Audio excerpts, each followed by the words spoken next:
Welcome to the Show Don't Tell Writing Podcast with me, Susie Vidori, where I peel back the layers of how to wow your readers with your fiction, your nonfiction. Anybody can bang out a first draft, but it takes a little more work to make your book as amazing as it can be.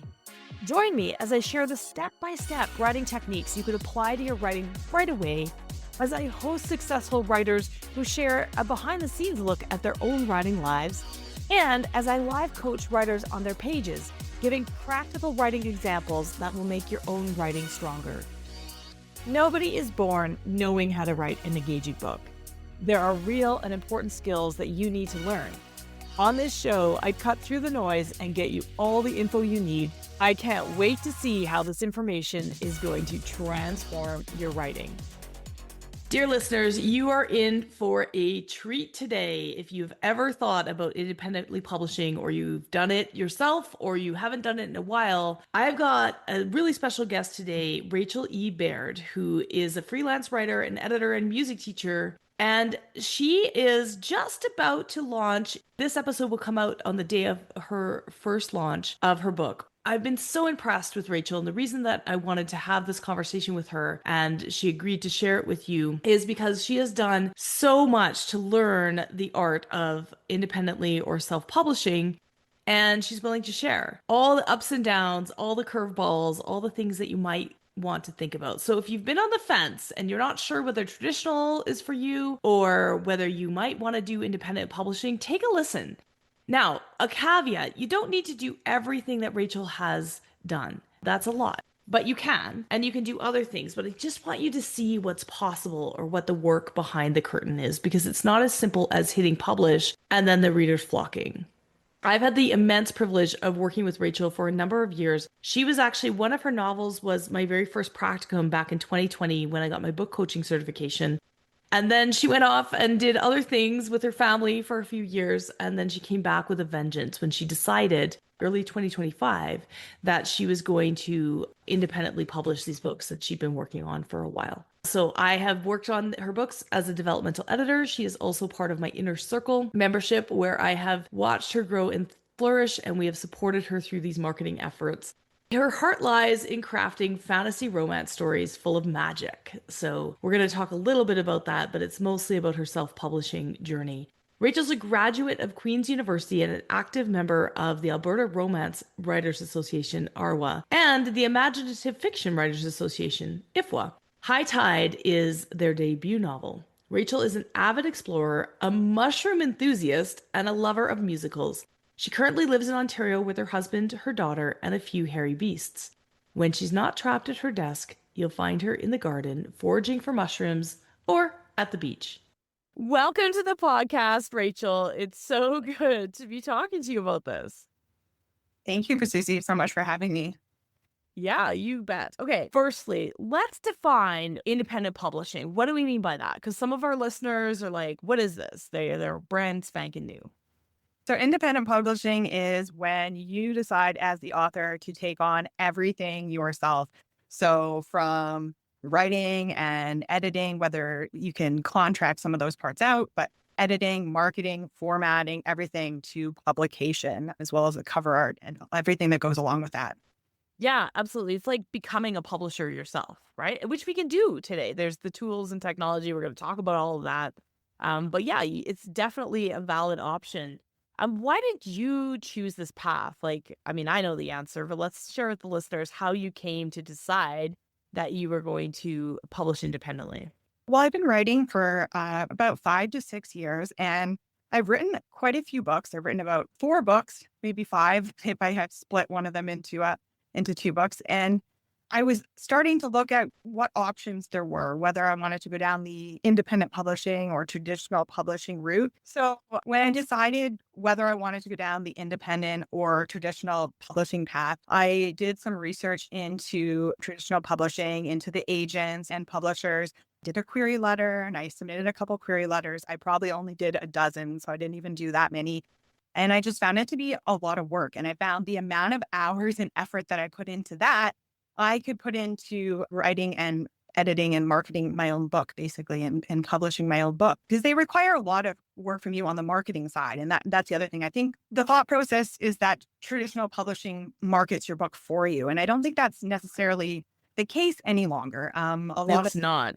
It's of not. and traditional publisher, you have to market your own book, and that can be a lot of work. And so I decided to go the independent publishing route so that I could handle everything myself as well. That was another big plus going that way, is that since I have so many books in the repertoire, I've already got 4 or 5 books ready to go. I can publish those out a lot quicker than I would if I went through the traditional publishing route and querying them all over a long period of time. And then I also have that control over the cover art and who gets to edit it and how Yeah.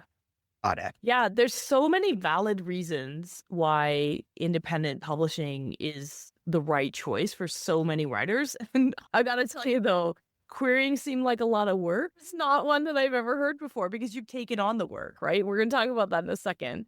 But also you are in this fantasy genre and romantasy genre that is very competitive right now and also has a huge following for independent writers, right? Like there are groups built in online. There's a few that it is a little bit easier to do, such as fantasy, such as romance, ones such as mystery that have sort of online communities that you could tap into. So it is a little bit easier to get distribution or to find your people. So I think it was a really smart choice.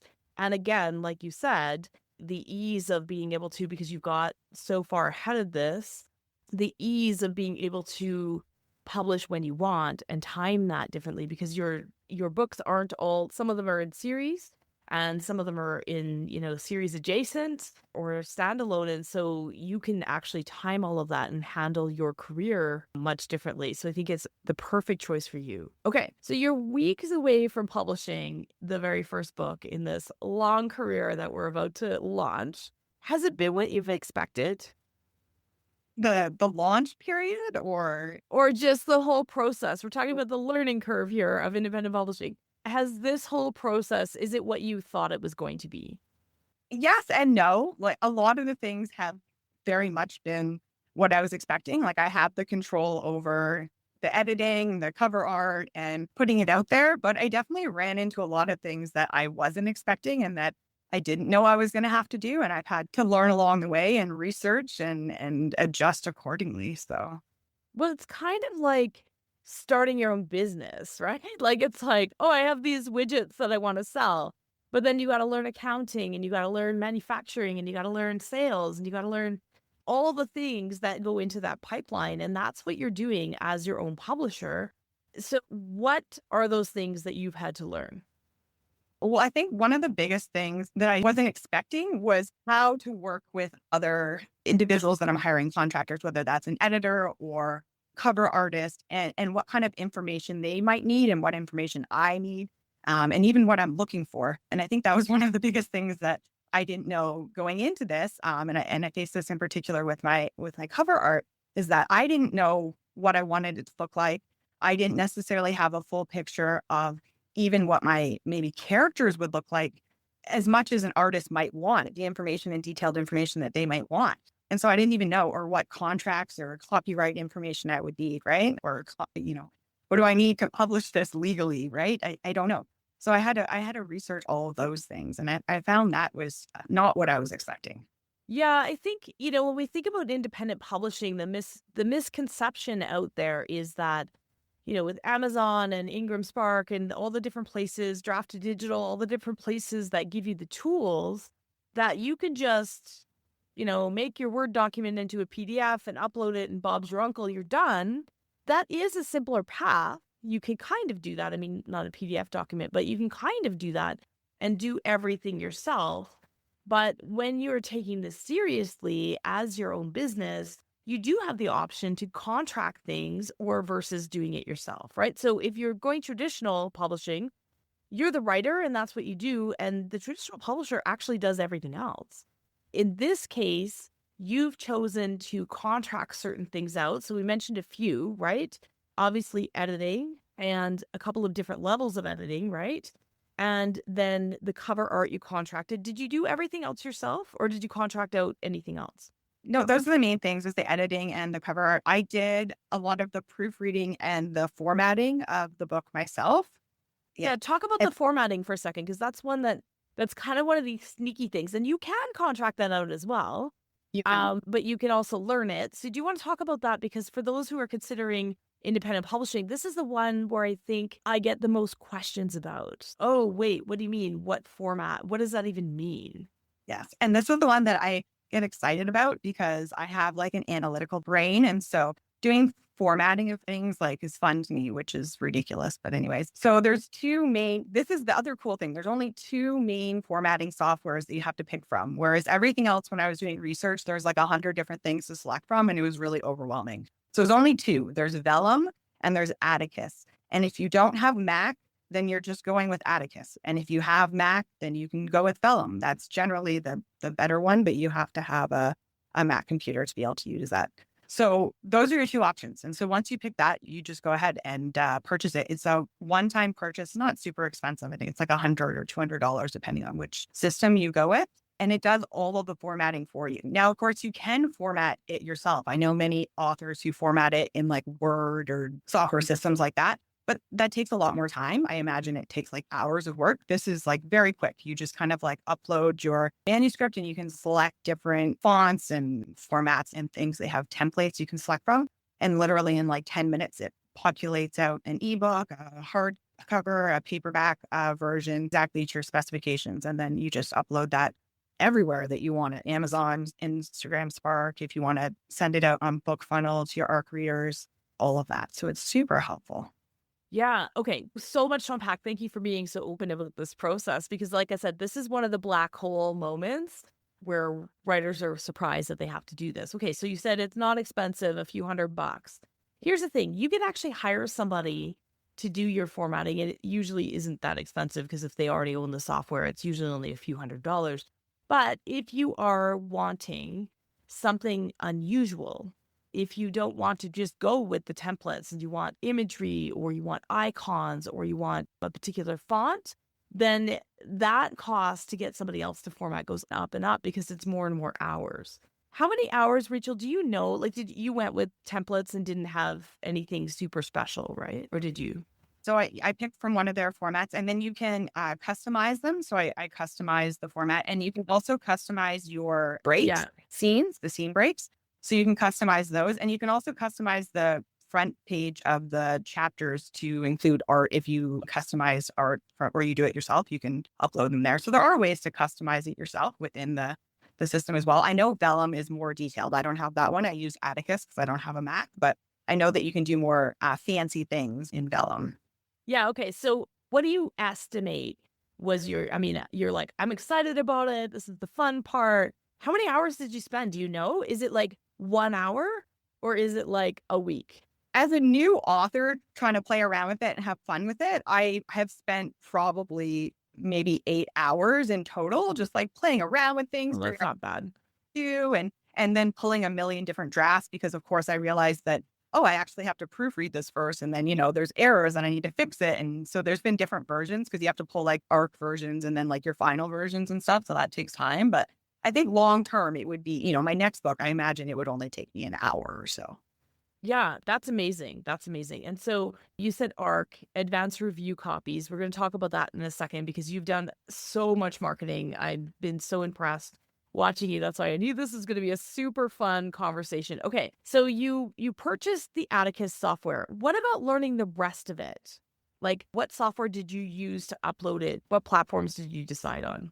I decided to go just with Amazon directly. There's been a lot of controversy in the industry right now, just around who to go with in general and what best and everything. Anyways, I went with Amazon simply because it's the simplest thing for me. I looked at Drafted Digital and it's just for what I'm using it for. It's just not useful right now, but in long term, it is helpful to get into libraries. That seems to be the main thing, but they've implemented a new minimum charge as well, which is kind of turning off some new indie authors. So we'll kind of see how that looks long term. But yeah, and I think the biggest choice there is, whether you're going Amazon Direct, which is just Amazon, right? or whether you're going to go wide. And that's a choice that you can do later. You can do both. So right now, you've chosen to upload and to use Amazon's tools.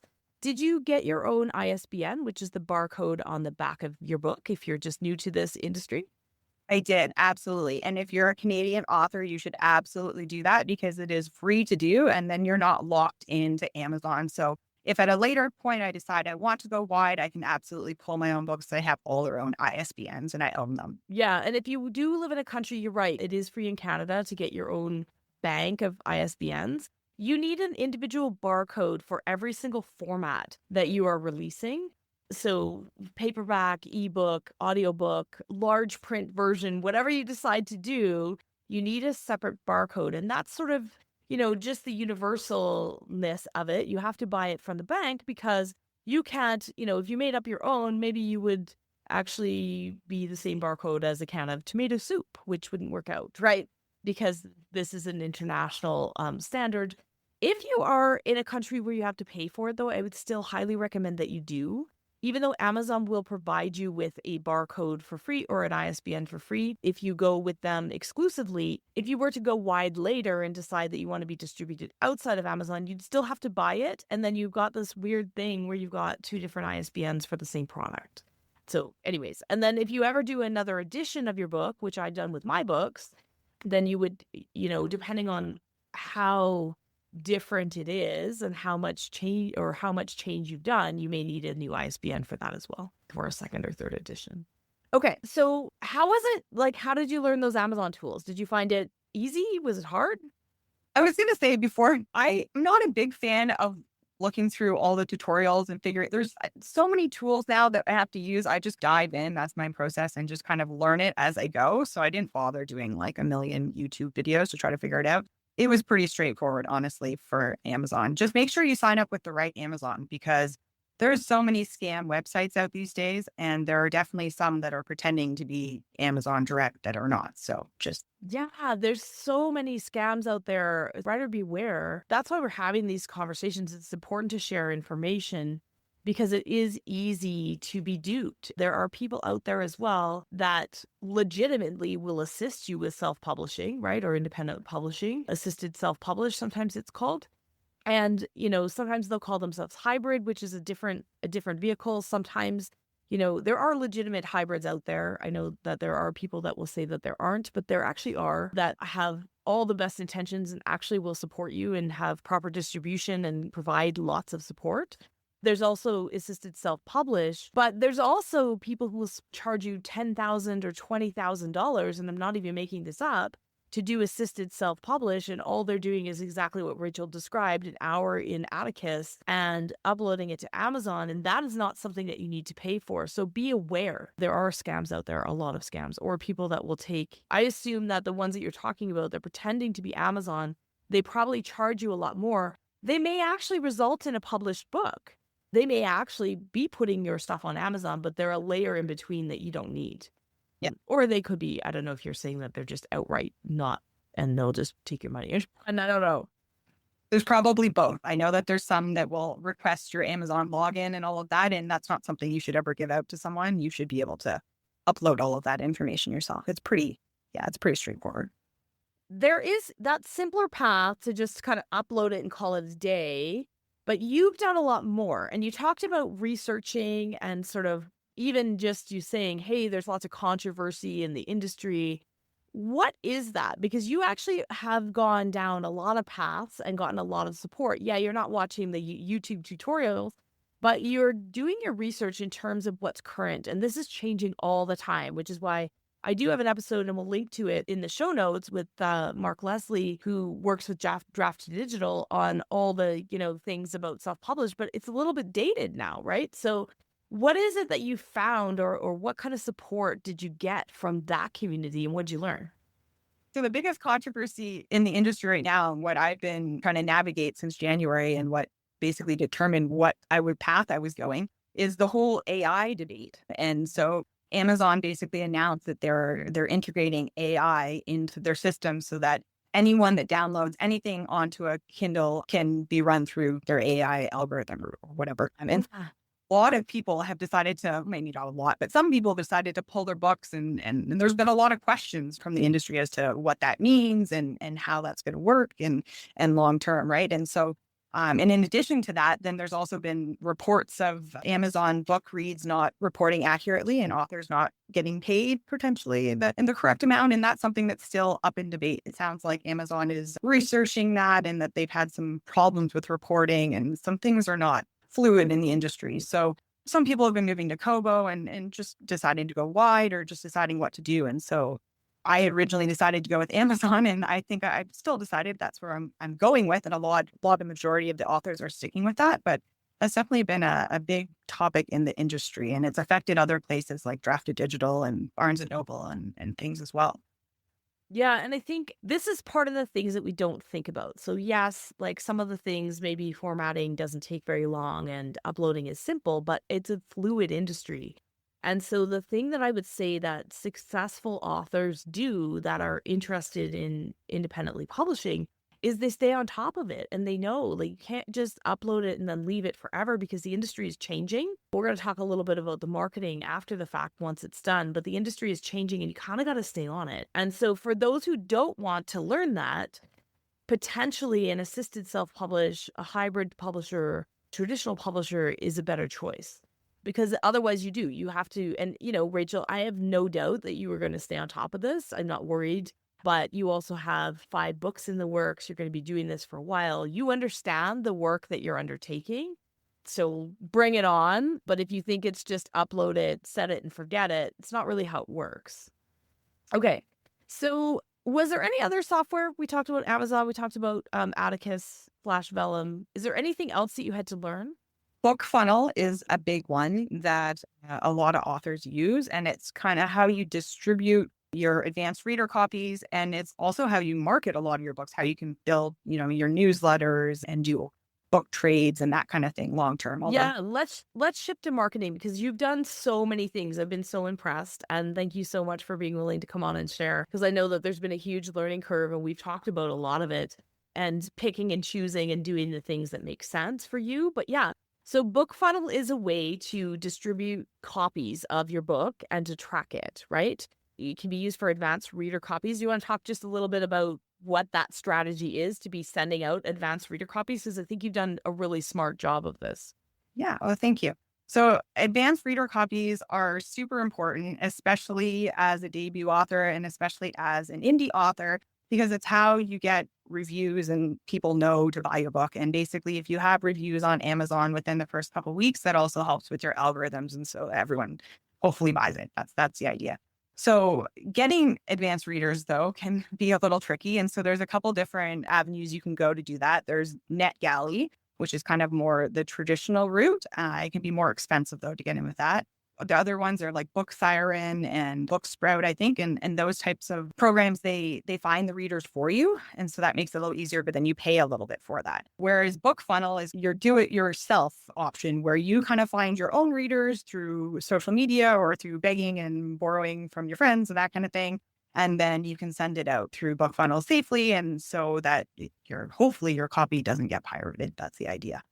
Yeah, absolutely. And I think, you mentioned a lot of these things. Okay, well, let's back up a minute because you're doing something that is really important, and that is the timing of your launch, right? So we talk about this a lot, talked about the simple path. Okay, I've got this document. Maybe I throw it through Atticus. I take an hour and then I upload it onto Amazon and I pray that people find it. And I could tell you that they won't. And, even if you say, I don't care, listeners out there, I don't care. I wrote it for me. If nobody likes it, oh well, we tell ourselves these stories, but you've spent a lot of time and energy on it. And one of the things that I like to talk about with writers is the timing of their launch. And I think that you've been very patient and to give yourself a lot of runway because the work that you're doing now that you're working on even before your launch date, which is June the 2nd. And this episode will come out very close to that, but we're recording it a few weeks before that. But you're working on building readership before your launch. And that's something that people don't realize. So the strategies that Rachel is talking about right now are strategies that she's doing to make sure that when it launches on June the 2nd, people have pre-ordered the book, people have reviewed the book, people have heard of it and are going to support that launch. And there are communities out there, like I said, there are some genres that lend themselves more than others. Fantasy is one of them for sure, and especially romance and mystery. But even if you're writing a different genre, you can still find support there. NetGalley is a huge one. It's been around for a long time. You're right, it is expensive, but I think you were able to find there are independent groups that have sort of a group membership or a co-op membership. And I think you were able to access that as well, which can bring the cost of participating in NetGalley down, right? It's true. Yes, I did find a co-op and they are quite a bit more cost effective. If you go in by yourself, it's something like $500, but then it's for like a 6-month period, which isn't necessary. So you can get a month or 2 months for, maybe $100 or $80, depending on which one you go with. So a lot. Yeah. So I really appreciate you sharing costs because we think about this. And again, traditional publishing, they cover all of these costs. I mean, maybe not the promotional costs, actually. Depends on your deal with your publisher. But they cover a lot of the costs and then you share in the profits. Here, you are spending upfront, but if and when your book is successful, because your book is amazing and everybody's going to read it, then you actually get a big chunk of the profits you have to share with the platforms, but not very much. So you get essentially 100% of the profit. We started to talk about this a little bit, but I just want to address because there's marketing and then there's a lot of technical stuff that you can also do and learn, right? So marketing, I talk about marketing, not sales, right? So marketing is how are people becoming aware of your book? So what Rachel's doing is sharing it for free beforehand, which seems counterintuitive because you're like, well, people should pay the $14.99 for my book.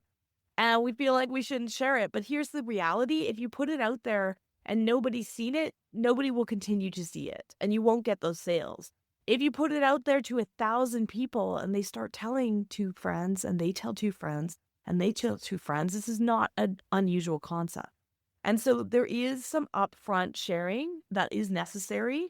There are ways to do it to sort of, we worry about the book being pirated or we worry about somebody stealing our ideas or doing something with it, right? You can't. When it comes out for $14.99, they can buy that ebook or $1.99 or 99 cents or free. They can buy that ebook then and pirate it then. So you just have to kind of let go and trust that, we're going to be able to take it down if it happens and that most people want to pay artists for their work. I know it's a hard thing, but we just have to kind of let it go. But there's also technical stuff that you can do to raise awareness about your book. Now, one of the programs I think you're doing, and which is why you were okay with Amazon anyway, because it has to be exclusive, is Kindle Unlimited. You're going to put your book into Kindle Unlimited, yeah. Do you want to talk a little bit about what that program is? Because that's a strategy. It's a choice. You don't have to do that. But it is a way when you launch your book to find a lot of readers quickly, to get a lot of feedback quickly, and then you could do something different later. Yes. So Kindle Unlimited is basically a program where readers pay a certain amount a month. I think it's like $11.99 or $13.99, whatever it is now, depending on where you live. And you can read any book for free that's on the library of Kindle Unlimited, whatever authors have decided to join in with the Kindle Unlimited. There's like, I don't even know, like thousands, millions, tons of different books that you can select from there. So if you choose to put your book in as an author, you are paid for page reads versus per book. So at the end of the month, based on how many people paid for Kindle Unlimited and how many page reads have been read across the platform, you get a certain percentage of that, whatever your percentage is. And that's where there's a little bit of controversy right now with the reporting on the Amazon side. But that's a strategy that a lot of fantasy, romance, and romantasy authors go with. And in the romance stream, it's very popular to have your books on Kindle Unlimited. And that's where you get a lot of your readers, because romance readers are vicarious, like they read a lot, right? And so you don't want to be paying $14 for a book. You would go broke. So yeah, and I think, if you're a voracious reader out there, dear listener, go get your own account and go read some stuff, right? And see how it works. But yeah, I think it's a good strategy. It's a strategy that might be a permanent strategy. Or, so the deal is, if you go in there, then it's just your ebook, by the way. You can still sell books, physical copies of your books and your audiobooks separately. And you can sell those at other places. But the agreement is that it's free on Kindle Unlimited and you are not also having it on other platforms at that moment in time. And there is a 3-month minimum. So it's a commitment, and then you can decide after that. So it's a good strategy, especially if you've got a series. Sometimes if you haven't done it yet, if you've got a book out there and you haven't done it yet, you could put book 1 of your series into Kindle Unlimited. And if it gets readership, people will go and buy book 2, book 3, right? They will go and buy that. And so that's a strategy that actually makes a lot of authors a lot of money. I also have authors, especially in YA or middle grade, you could have your ebook for free, but think about this for a moment, because kids don't read ebooks and they don't have Amazon accounts, right? Who's buying those books? Their parents are buying those books, but they may have a Kindle Unlimited membership and they go read that book. If you are also then advertising for the paper copy of the book, then that adult might be able to look at the book, decide that their kid's going to want it, and go and buy that book. And so there's some interesting sort of play there between formats that if you're interested, again, you don't have to do all of these things. And certainly if you're not interested in learning how to run your business or your book business, then don't independently publish, because it'll be really difficult to be successful, right? And not just if you pick 1 or 2 strategies, but if you don't want to learn about it or you don't want to do this. But if you do, there's a whole bunch of other things. There's ads and algorithms and tracking metrics. What are you going to count, Rachel, and why? Count in terms of what I'm determining is successful for my book? Yeah. Like, are you counting, like, do you have a target of number of reviews that you'd like? Do you have a target of, are you going to run ads? Are you going to, do you have a target for page reads? What are you going to track? What do you think is going to be helpful? I don't know the answer, what you're planning to do, or are you going to track? I will be honest, I haven't thought a lot about this, mainly because I'm not sure entirely what is a good metric. People posting on social media like, oh, I got like 1 million page views, or, all these different things. And it's like, well, is that good? Or what timeline should I be expecting that? And I don't really want to put any parameters on myself. I did give myself a goal. I wanted originally to have 25 advanced readers, because I wanted to have at least like a good amount of reviews. That was my biggest thing, right? And we had talked about making sure there's reviews for launch day. And after I got 25, I realized that number was not enough. And so I now have 110 advanced reader. Oh, yes. And I'm hoping to get a few more, because really they tell you that only 10% sometimes of advanced readers will leave a review for your book. And so if I can get over 100, then hopefully I'll get at least 10 reviews on, hopefully on Goodreads. But that's the thing. There's so many review platforms, they could be spread out. But that was my goal. That was one goal I had, was to make sure I had at least 10 reviews, and hopefully I have more, but that would be great. Yeah. And Amazon's a little bit, because you're Amazon exclusive too. So let's just talk about that for a second. So we're tracking number of reviews. And again, it builds trust with readers to see that somebody has already read the book and thought it was awesome. It makes it easier to buy the book, or even if you end up getting some that aren't so strong, but they say, I didn't like this book because it's romantasy and I don't like romantasy. I mean, you're going to get reviews that don't make sense. And then you're like, well, and then I read that and go, well, I like that. I can still read it. But yeah, there's other platforms. Goodreads is a big one. Goodreads is where, if you've never been on Goodreads before, it's where it's like a social media platform where you can track your own reading and review books there. And it's a big one in terms of tracking and where voracious readers find information with each other and share information. There's groups in there. I think we've talked about this a little bit, Rachel. I don't know if you've managed to get into any of the ARC review, like the advanced reader groups there, but there's already communities there waiting for your book, and they will support you. So go find them. I'll let you comment on that in a second. Rachel's nodding her head. You guys can't see her. So there's that. The issue with the holy grail is to get your book tons of reviews on Amazon, because especially if you're Amazon exclusive, then you want those to start serving. Amazon pays attention to books that are being bought, read, reviewed. The issue is with advanced review copies, it's a little bit tricky because Amazon does not allow you to put a review on until the day of the launch. And so if Rachel's sending her things out, it's a bit of a catch-22. If she's sending out advanced review copies 3 months in advance and the reader loves it, and goes and does their Goodreads review and also writes about it on their blog and also puts it as many places as they can think of. But by the time it launches, they've forgotten about Rachel's book. And Rachel's like, please, would you go and review it here? So there's some hoops that they might have to jump through that they won't. And so that's why Rachel's talking about, if you get 100, maybe you'll get 10, because it's kind of a pain in their butt to go and do that after the fact. Even if they've committed to doing it, it's just like gets busy, as we know. Yeah. And the Book Funnel is really amazing for that because they have, and I'm sure other systems are as well, but they have automatic email set up that you can customize. And so I have it already set up to go to my advanced readers on launch day on June 2nd, reminding them that they can now go to Amazon and enter their review. But the other thing with Amazon is that you need to have purchased apparently $20 or something like that of something from Amazon within the last certain 30 days or 60 days or who knows what it is in order to be able to even leave a review or have proof of copy of that item. So there are other barriers that can prevent people from leaving a review on Amazon as well.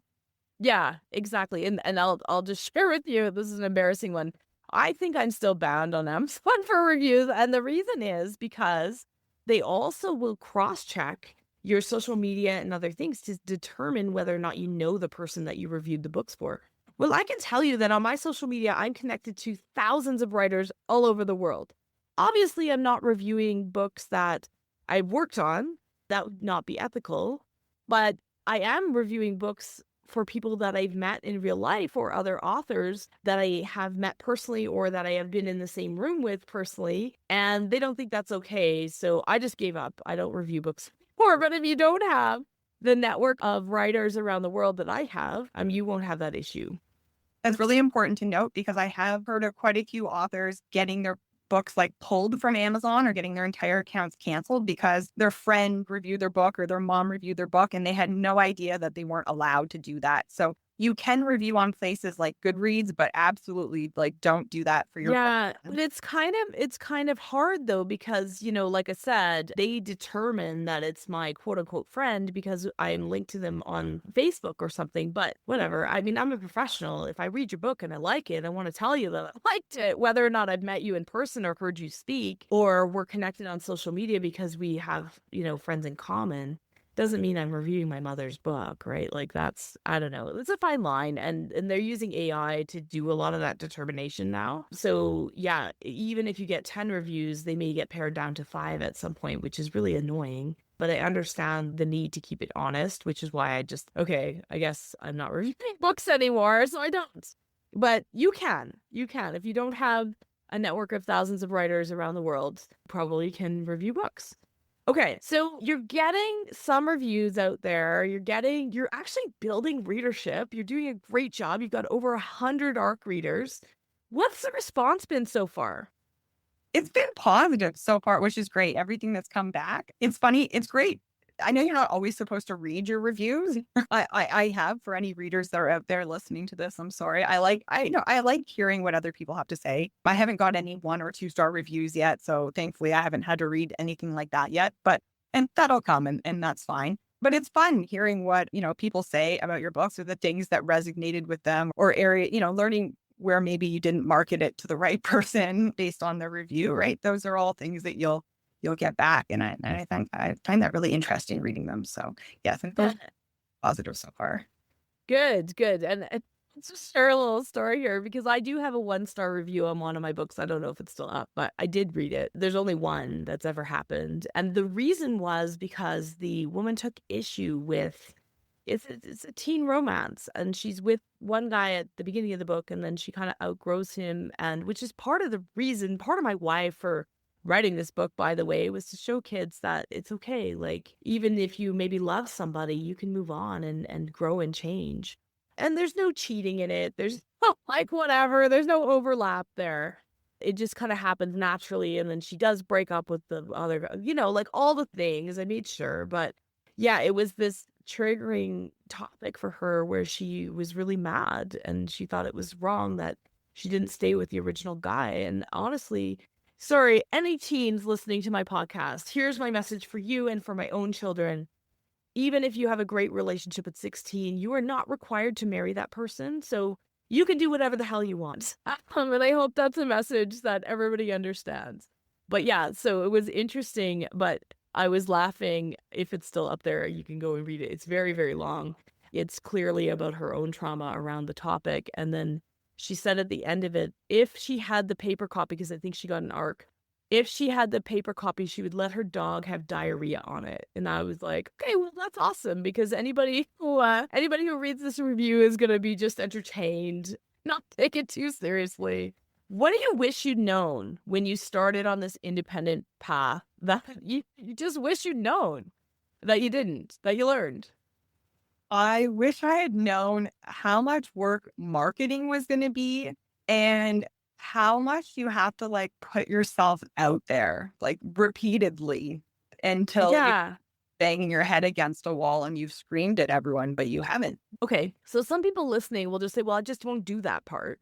But here's the thing. If you don't do that part, or, I mean, you don't have to do exactly what Rachel's doing, by the way. There are many, many things that you can do in terms of marketing. She's doing a lot of them because she's very serious about her business. She wants this to be a long-term strategy. She also has the capacity and like the interest. Like she said, she gets pretty jazzed about some of it. And so it can be difficult. There are other ways to market yourself if you don't want to be putting yourself out there. There are ways to write about your book. There are ways to create community or support your book sales. Actually, we can pop I've got a 30 ways to promote your writing, and we'll pop that into the show notes so that you can grab that and get some ideas. I just want to say, you wish you'd known how much it would be. What would you do differently? Would you give yourself more leeway, right? Would you give yourself a longer runway? Yeah, I think so. And I'm really grateful that you told me to do at least for I think 4 months, but 6 months definitely would have been ideal just in terms of starting marketing because I started off really shy and like nervous, like most people do, just kind of like soft pitching their book and like doing posts kind of here and there. And that's all really great. But if you don't have like a solid like Bookstagram account or Book Talk account like ahead of time that you've been like nurturing for like the last 5 years, and you're starting from like square one as an author with new social media accounts, which I was, you definitely need some time to kind of get into the groove of like what you want to talk about, what types of posts you want to do, like how does Canva work? How do you want your aesthetics to look? Like there was a lot of it that needed to come together. And that took time for me to kind of get to a groove that felt normal for me and to, get traction on my book as well. So, Yeah. And I think that's really important, Rachel. And you're right. I usually recommend 3 to 4 months, but that's only because, I mean, 6 months or a year is even better. But most writers are really impatient, but we want to get it out there. We think that we need to have the book out there. And listeners, listen to Rachel, because I think one of the biggest things that I can share is that the writers who are successful are patient. There is something to be said about, I have a book coming out in June 2nd, 2026. Even if you said that in November of 2025, I have a book coming out June 2nd, 2026 is powerful. And it's much more powerful than, I had a book, it launched June 2nd, 2026, and now it's November 2026. I don't have any reviews. I don't have anything on it. And people are like, right? There's this weird cachet that happens with the algorithm with, yes, it's possible to gain traction for your book. So if you're like, crap, I already launched and I didn't do any of this, it's not too late. You can still recover. It's just more work. But there's something magical that happens with this secret algorithm that if you have pre-sales and if you have things happening and the momentum of something being shiny and new, that you can only get that first couple of weeks, right? So it's really difficult to manufacture that later. So my advice is, if you're considering independently publishing and you have control over the date, give yourself as much time as humanly possible. Number one, it'll spread out your time and energy and help you get up this learning curve that Rachel's talking about. But number two, it also spreads out the expenses that you might choose to spend. And again, the more things you do yourself, the less money it costs to do this. But as Rachel's talking about contracting each thing out, it's a decision. I'm biased, but I also think it's true. Spend the money on the best editor that you can find or the best editor that you can afford. It will make all the difference in the world to have somebody push you to make your book the best it can be. And if you are a terrible artist like me, I talk about, making stick figures, don't make your own cover art. There is an art to it. And it's not just about making sure that it looks professional. There are actually things in each genre that will signal to people. And I'll just run through a couple of them because you probably don't even know. If there is a teenager on the book, it is YA. And if there is not, it's probably a book for adults, right? If you are writing a memoir and you are not a celebrity and you have your own face on it, it may not look super professional because we often go with the silhouette so that people can think about themselves as they're reading your memoir. There are things or norms that you don't know that a professional cover designer can share with you, or unless you want to go and learn them all, which I don't. Are you already planning for book 2? You haven't even launched book 1 yet. Are you planning for book 2? What is your thought process there in terms of what you're going to do differently? Yes, Or the same? book 2. And that was one of my biggest strategies, was having, like I kind of said earlier, the books ready to go one after another. Because the faster you can get out book 2, then the more attention you can get around book 1. And it helps with getting the algorithm to get your books out there. So yes, your book 2 is already with you. It's in developmental edit. So I'm excited. It is.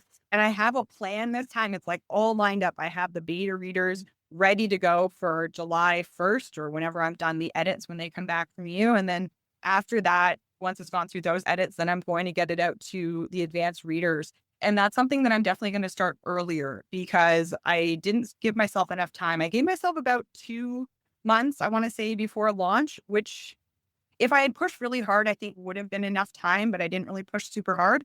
So this time I'm going to open the advanced reader applications a little bit earlier to kind of get them out.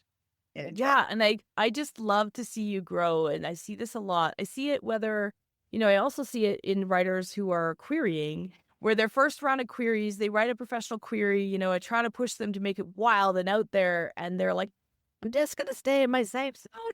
And it doesn't get the attention. And then they come back and they're like, all right, I'm ready. Let's do the wild thing now. Like, let's do it because you got to get attention. It's the same thing here. You kind of, once you're in it and you realize that it's hard, like you're a drop in a big storm, right? And you need to be a loud drop. You need to be a splash. And so make a splash. And the more confident you get and the more time that you have under your belt. So for those of you listening and you're like, oh my goodness, I got to stop listening. This is like overwhelming. The time to start your marketing is now, right? The time to start and I'm not going to say necessarily social media accounts because I feel differently than I did a few years ago about that. I think it's really hard to stand out there. There's other options, but if that's your jam, then go for it. It's changed a lot. But yeah, the time to start thinking about your marketing is now, even if you're not done your book. And if you're somebody who's like, I'll worry about it once the book launches, you're missing that momentum. So I'm super proud of the work that you're doing, Rachel. Okay. So how can our listeners best support the launch of your book come June 2nd or right now? Going to Goodreads, adding High Tide by Rachel E. Baird to your want to reads. That would be fantastic. I need to order. It's open for pre-orders right now. The ebook is open, but by the time it's launching, it should be open for hardcovers and paperback as well. So yeah. And if you have a Kindle Unlimited account, by all means, go read this book. It is amazing. And if you don't, then order the paperback copy. Support a fellow local indie author. She's been so generous today, sharing everything with us. Okay, we've reached the quick fire portion of this episode. Are you ready? Okay. All right. How long did it take you to write your first book? And I'm going to say it's High Tide because it's the first one coming out. How long? From the time you had the idea until June 2nd, 2026, when it gets launched? 5 years. 5 years. Okay, yeah, that's how long, right? Now, Rachel's written other books that have taken different lengths of time, but it's okay. If you're still working on a book for a very long time, it's better. When you get there, it's going to be a better book. Okay, what was your first big break where you were like, all right, I'm going to be an indie author. I'm doing this. Let's go. I don't know if it was like a January resolution, but it was last January. I decided that I was going to put as much effort into this writing as I did my nonfiction and really just go for it. So, yeah. All right. So New Year's resolution, inspiration moment. And you were like, let's do this. All right. What's your best advice for writers out there that are listening today that are considering becoming independent authors? Build a community. That would be my biggest piece of advice is to build a community, and that the community is not going to come to you necessarily. I mean, that would be amazing if it did. And if it does, like, you're a superstar and you're just so amazing that everyone loves you and they crowded around you. And that's really good to be proud of as well. But it's not always going to happen like that. And especially with social media these days, everyone's kind of like in their own little groups or own little worlds. And it can be kind of hard to kind of step outside of that. But there's a huge author community out there and they are super supportive. But you do kind of have to reach out and just kind of like get to know people and not be afraid to drop into people's DMs and say, hey, what's going on? Do you want to collaborate? And that's kind of how you make friends. So don't be afraid to do that. That would be my advice. I love that. I absolutely love that. Okay. So we are going to drop all of the links to go and grab Rachel's book and to go and support her on Goodreads like she asked in the show notes. And thanks so much for coming on the show today, Rachel. This has been an absolute pleasure to watch you just kill this thing. Thank you so much for having me, Susie, and for all of your support as well. As a book coach and an editor, this book would not be here if it wasn't for you. Thank you.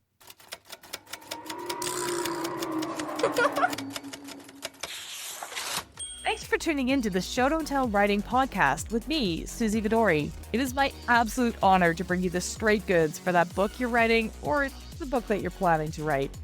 Please help me keep the podcast going by helping people find us. You can subscribe to the podcast and leave a review on Apple Podcasts, Spotify, or wherever else you're listening to show how much you enjoy the show. That's how other listeners will find us.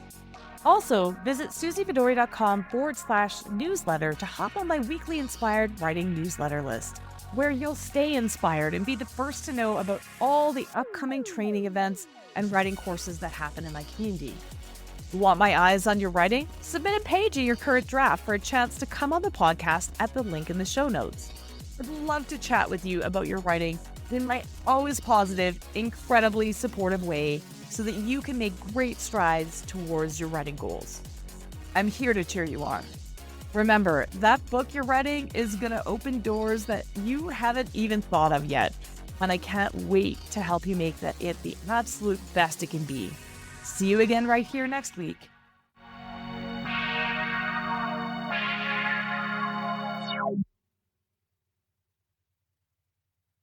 Hi, writer. Want my support to get your book finished and out into the world? Join my Inner Circle membership, a community of supportive writers where each month we set goals, share pages, learn new techniques, and get you unstuck fast so that you can make continuous progress on your writing goals. Coached Writers Finish. And you can get me as your virtual book coach in this group program for only $199 a month, much less than a single one-on-one coaching session. Check out the details at susievidori.com/inner circle. We have live events happening all the time, so grab your spot now to join us.